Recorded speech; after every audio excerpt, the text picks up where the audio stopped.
très chers jeunes se trouvant à l'intérieur du pays, très chers jeunes de la diaspora, très chers compatriotes, laissez-moi d'abord vous adresser mes salutations les plus chaleureuses. Je suis Biamungu Sawasawa Constantin, coordonnateur de l'Organisation des jeunes réformistes.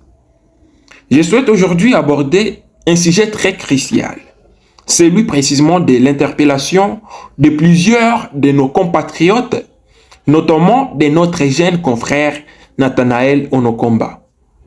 Aujourd'hui, cela fait une semaine depuis que notre jeune confrère a été enlevé. Je ne dis pas interpellé parce que interpellé n'est pas le terme qui convient le mieux pour désigner l'acte qui a été commis. Une semaine, jour pour jour, depuis que sa famille est sans nouvelles de lui. Une semaine, depuis que ses confrères de lutte ne savent pas concrètement où il se trouve, pourquoi il s'y trouve, ni quel est son état de santé.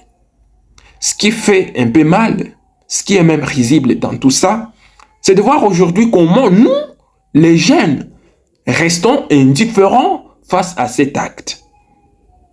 En vrai, on peut ne pas aimer ses compatriotes. On peut ne pas partager sa vision, ni ses idées. On peut ne pas être amis, ni même confrères des luttes. Mais cela ne nous donne certainement pas le droit de rester silencieux face à ce qui lui arrive.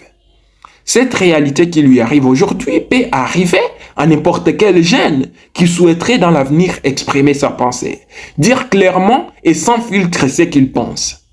Ce qui arrive aujourd'hui à Nathanaël peut un jour ou l'autre arriver à n'importe quel Congolais parce que, comme on l'a dit, la roue tourne.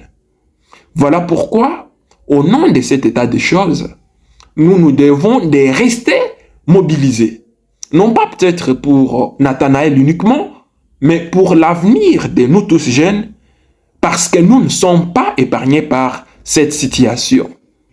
Ce que nous devons dénoncer, ce n'est pas en soi l'arrestation de ces jeunes compatriotes ni une éventuelle poursuite judiciaire, mais en revanche, le non-respect des droits de l'homme et par ricochet, le non-respect de l'état des droits.